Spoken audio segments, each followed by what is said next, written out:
A new year brings with it new opportunities. The opportunity to improve, the opportunity to surprise, the opportunity to start over. With a clean page to be written, the Ontario Performance Rally Championship begins anew for 2015.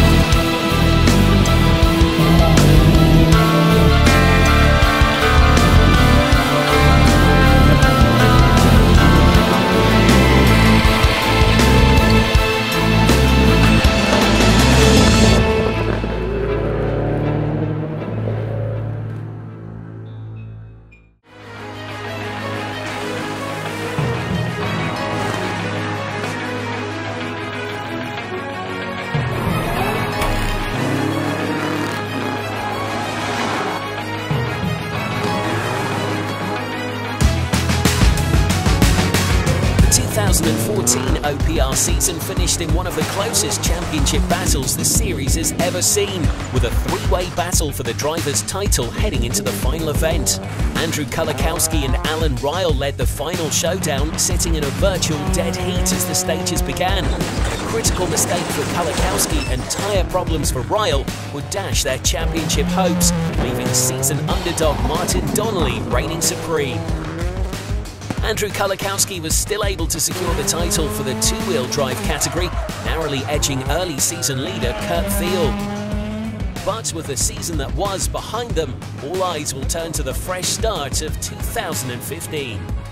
Consisting of 6 rounds this year, the Ontario Championship kicked off the season with its lone winter event, Rallye Perce Neige. Based in Maniwaki, Quebec, 2 hours north of Ottawa, Perce Neige covers a season high of 170 competitive kilometres, spread over 10 stages. The snow-packed roads lined with soft banks create some of the trickiest conditions drivers will face all year. Even the smallest of mistakes can make for an early exit. After securing podium finishes in the 2014 edition, both Kurt Thiel and Chris Krepsky returned to Maniwaki for an all-Volkswagen showdown in two-wheel drive. It's my new color scheme on my car. I'm very proud of it. Russ and I are going to be campaigning the car in both the OPRC and possibly the National Series this year. We're going to do a few national events and see how it goes.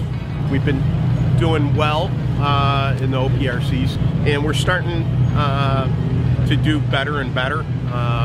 The car is getting better every event, and I got confidence that we're going to be in contention this year, both the two-wheel drive and in the overall.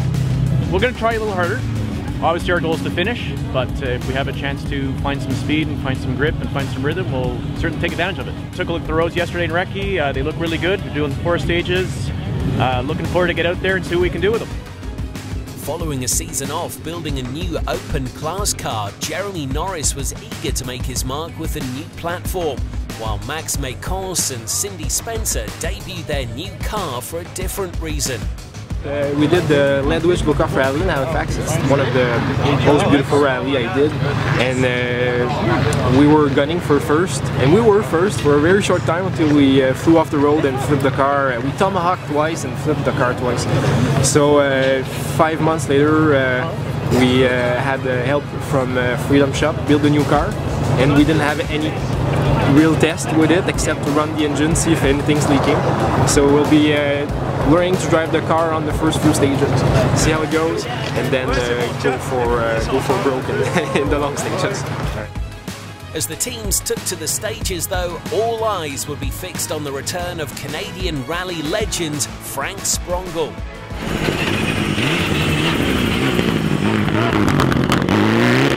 Despite more than 4 years away from the driver's seat, the 7-time national champion wasted no time regaining his rhythm, opening up more than a 3-minute lead on the rest of the field.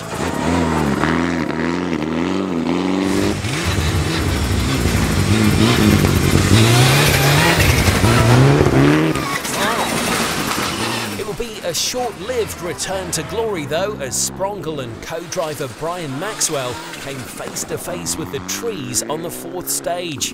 While the pair would fortunately escape uninjured, the damage to their Mitsubishi was terminal.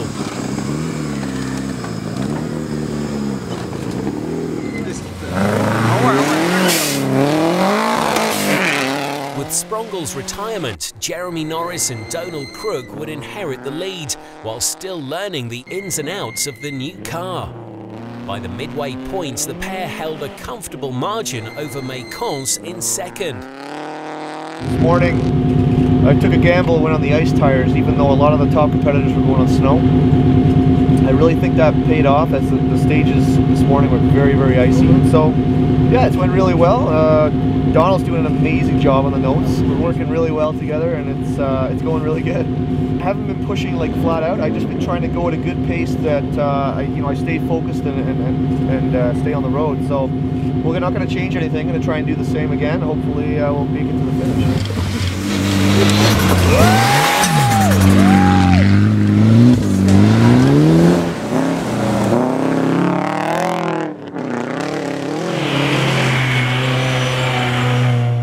Golf battle in two-wheel drive had Thiel and Krepsky trading stage wins throughout the first loop, with both drivers struggling to find an edge in the tough conditions.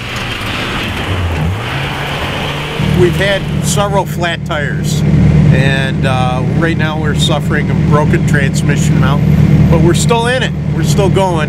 I'm trying to slow the pace down a little bit to get us to the finish, and we're pressing on. You should be seeing us at the finish, hopefully.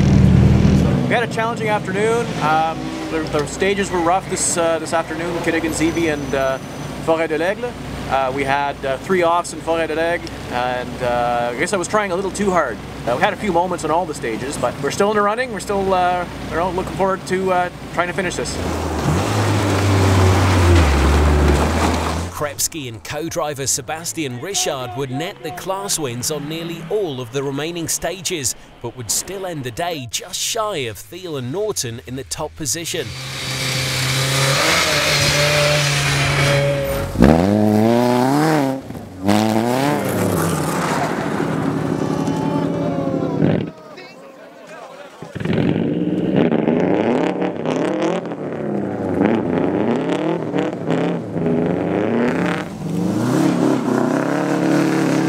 Starting the day in 2nd place, Eric Vlasic would see his margin diminish as Maycons gained pace throughout the day.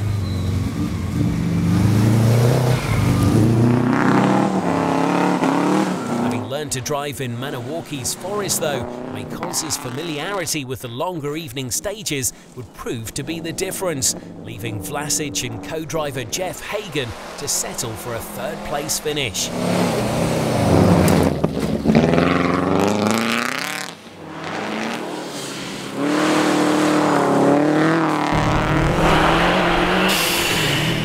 Running desperately low on fuel and completely exhausting his reserve of spare tyres, Jeremy Norris persevered to take the overall victory.